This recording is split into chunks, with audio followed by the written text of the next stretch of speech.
Friend, स्वागत है आपका हमारे यूट्यूब चैनल में। और आपको एक चीज़ बता दूं कि मैं आपको इम्पोर्टेंट्स करा रहा हूँ। मेरा कहने का मतलब ये है कि आप ये वाले टॉपिक्स तैयार करते हैं, आपका टोटल 90%, ठीक है, 90% आपका पेपर फंस गई, मेरी गारंटी है। तो मोस्टली यूनिवर्सिटी का सिलेबस सेम ही रहता है। उससे पहले आपको हमारा अगर वीडियो पसंद आए तो यूट्यूब चैनल सब्सक्राइब करके जरूर जाएँ और कमेंट करके जरूर जाएँ, ठीक है। तो उसमें क्या है कि टॉपिक का समझा रहा हूँ और इसमें आपको ओनली पेपर फर्स्ट का बता रहा हूँ मैं, ठीक है। पेपर फर्स्ट के बारे में बता रहा हूँ, यांत्रिक एवं तरंगति के बारे में। चैप्टर का नेम है mechanics and wave motion, okay. तो उसमें लेसन 1 है और यूनिट आपकी फर्स्ट है न्यूटनी यांत्रिकी तथा संरक्षण नियम। एक चीज़ आपको और बता दूं कि आपको नोट्स चाहिए, मतलब इन सभी टॉपिक्स के नोट्स चाहिए तो 9411009110। और आप टेलीग्राम से आप ऐड होना चाहते हैं तो हमने लिंक दे रखी है, आप उस पर ऐड हो जाएँ। और एक चीज़ आपको और बता दूं कि अगर आपको इनकी वीडियो चाहिए तो कमेंट में कहें जाके, तो मैं आपको वीडियो भी इसकी प्रोवाइड कराऊंगा। तो इसमें टॉपिक्स क्या है आपका, एक तो न्यूटन के गति के नियम, तीनों आपको याद करने जो कि आपके शॉर्ट में पूछे जाएंगे। निर्देश तंत्र आपके आजड़त्वीय और जड़त्वीय, वो आपके शॉर्ट में आते हैं। री सम्यक आपका लॉन्ग में आता है। संरक्षित संरक्षिबल, conservative and non conservative force आता है आपका ठीक है।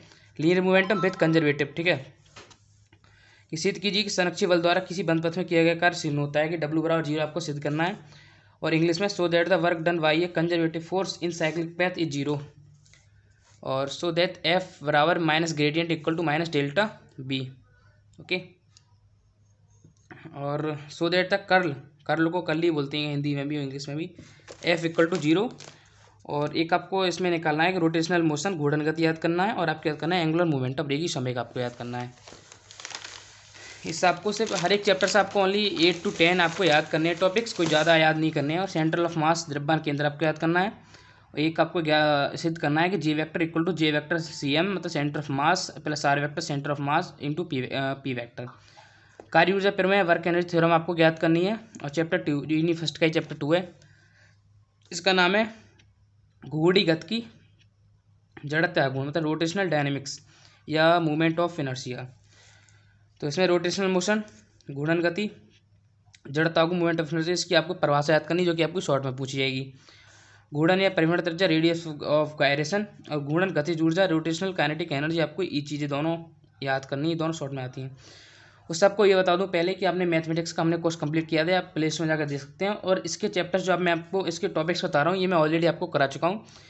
सॉरी, चैप्टर 2 तो आपको फर्स्ट करा चुका हूँ, चैप्टर 2 आपको करा रहा हूँ, जो आपकी प्ले स्टोर में जाकर सबसे लास्ट में आपको BSc फर्स्ट ईयर फिजिक्स नाम से बुक के नेम से आपको दिखेगी, ठीक है। तो इसमें आगे कि आना तल पर लड़की पिंड के त्वरण के लिए सूत्र, मतलब expression for acceleration of a rolling body on a inclined plane, लंबा अक्षों की प्रमेय, थ्योरम ऑफ परपेंडिकुलर एक्सिस, गोलाकार रिंग का जड़ता गुण, movement of inertia of thin circular ring, ठीक है। दो एक समान गोलों के द्रव्यमान व त्रिज्या समान है, परंतु उनमें से एक खोखली व एक ठोस है, आप उनकी पहचान कैसे करेंगे। तो two identical sphere of same mass and internal radius but one is hollow and another is radius solid, how will you identify them, अब उनको कैसे पहचानेंगे।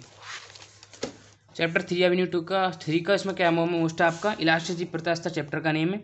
यंग प्रत्यास्थता गुणांक यंग्स मॉडुलस, आयतन प्रत्यास्थता गुणांक बल्क मॉडुलस, पॉइजन्स रेशियो, तार को खींचने में किया गया कार्य या प्रत्यास्थ स्थित ऊर्जा, ठीक है, या work done in stretching a wire, या इलास्टिक पोटेंशियल एनर्जी, इंग्लिश में मैंने आपको साथ साथ लिख दिया है। प्रत्यास्थता गुणांकों के बीच संबंध, relation between elastic constant, Eton volume, torsion of a cylinder. कारण से प्रदर्शित कीजिए कि खोखला विलन एक खोखला विलन समान द्रव्यमान लंबाई पदार्थ के ठोस बेलन से अधिक मजबूत होता है, कि एक खोखला विलन आपका कि पदार्थ का जो बेलन होता है उससे अधिक ठोस होता है। तो so with reasons that a hollow cylinder is stronger and hence a better shaft than a solid one of same mass. In solid और सेम क्या है, same one of mass same है उनका, लेंथ एंड मेटेरियल भी आपका same है। ये आपको सिद्ध करना होता है टॉ होलो बड़ा है टॉ एस से, ठीक है। उसके बाद आप में इसी में आपका एक टॉपिक आता है बीम, जो कि आपका सबसे ज़्यादा पूछा जाता है। उसके बाद आपका आता है चैप्टर 4 यूनिट 3 का केंद्रीय बलों के अंतर्गत गृह तथा उपग्रह, मतलब motion under central forces planets and satellite. एक टॉपिक आपका केंद्रीय बल शॉर्ट में पूछा जाएगा, फुल टॉपिक आपका पूरा लॉन्ग में पूछा जाएगा। रिड्यूस मास समानी द्रव्यमान या reduction of two body problem into single body problem, मतलब द्विपिंड समस्या का एकल पिंड समस्या में समीकरण। Reduce mass of hydrogen atom, hydrogen परमाणु का समानी द्रव्यमान। दिखाइए कि केंद्रीय बल संरक्षित होते हैं, so that central force is conservative. Newton का सार्वत्रिक गुरुत्वाकर्षण नियम आपको ज्ञात करना है। Newton's universal law of gravitation ये आपको तैयार करना है।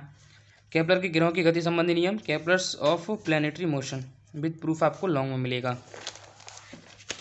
उसके बाद आपका इसमें आता है उपग्रह की गति, भूस्तर या भूतुल्यांकी उपग्रह, motion of A satellite, Jio stationery या सिनक्रोनस सैटेलाइट, उपग्रह की संपूर्ण ऊर्जा, टोटल एनर्जी ऑफ सैटेलाइट आपको याद करनी है। और proof that the energy of satellite is given by E = -J²/2m², where m is mass of satellite, r is radius और of orbit and j is angular momentum. उसके बाद आपका chapter 5 आता है यूनिट 4 में। टोटल आप जो मैंने आपको PDF सेंड किए हैं या आपको नहीं मिली तो मुझे मैसेज कीजिए।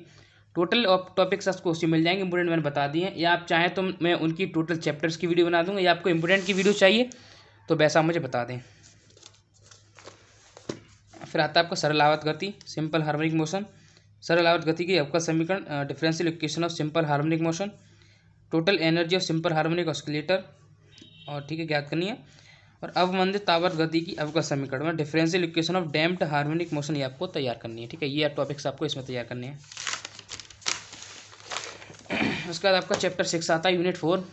यूनिट 4 में तरंग गति, वेव मोशन। इसमें आपको क्या है कि यांत्रिक तरंग, अनुदैर्ध्य तरंग, अनुप्रस्थ तरंग, तीनों की आपको क्या लिखने को आएंगी, परिभाषाएं, जो कि आपकी शॉर्ट में होंगी। Differential equation of plane progressive wave और वेव मोशन। ठीक है, ऊर्जा घनत्व और ऊर्जा फ्लक्स, मतलब energy density and flux in plane progressive wave. अप्रगामी तरंग, स्टेशनरी वेव आपको लिखनी है परिभाषा। तरंग वेग, कला वेग आपको पूरा ज्ञात करना है। वेव वेलोसिटी और फेस वेलोसिटी, ग्रुप वेलोसिटी, ये आपको लॉन्ग में आती हैं दोनों चीज़ें। Relation between group velocity VG and face velocity BP। Okay, ये इतनी चीज़ें आपको इसमें याद करनी है। दूसरी आपको मैं बता दूं कि आपको मैथमेटिक्स या किसी के नोट्स चाहिए तो 9411009110 इस पर मुझे मैसेज कर सकते हैं। या ठीक है, एक चीज़ आपकी और है इसमें, आपने हमारे चैनल पर सब्सक्राइब नहीं किया तो सब्सक्राइब जरूर करके जाएं, क्योंकि BSc या BTech आपके जो भी सिलेबस है उससे रिलेटेड सारी वीडियोस में अपलोड करता रहता हूँ। टोटल आपको सिलेबस पढ़ाया जाता है, और इस सिलेबस आपको कॉन्सेप्ट के साथ पढ़ाया जाता है कि आपको अगर 2 क्वेश्चन भी कराए जाएँ तो नेक्स्ट 2 क्वेश्चन आप खुद ही कर लें। ठीक है, इस टाइप से आपको पढ़ाया जाता है। और ये चीज़ आपको शेयर करना है विद फ्रेंड्स के, उनको भी शेयर करना है कि आप सिर्फ इतनी चीज़ तैयार कीजिए, टोटल आपका पेपर फंसेगा। कोई आपको दिक्कत आती है तो आप मुझे कमेंट में बताएं या मुझे मैसेज करके बताएं व्हाट्सएप पर। ठीक है, और कमेंट जरूर करें। ठीक है, कमेंट जरूर करके जाएँ।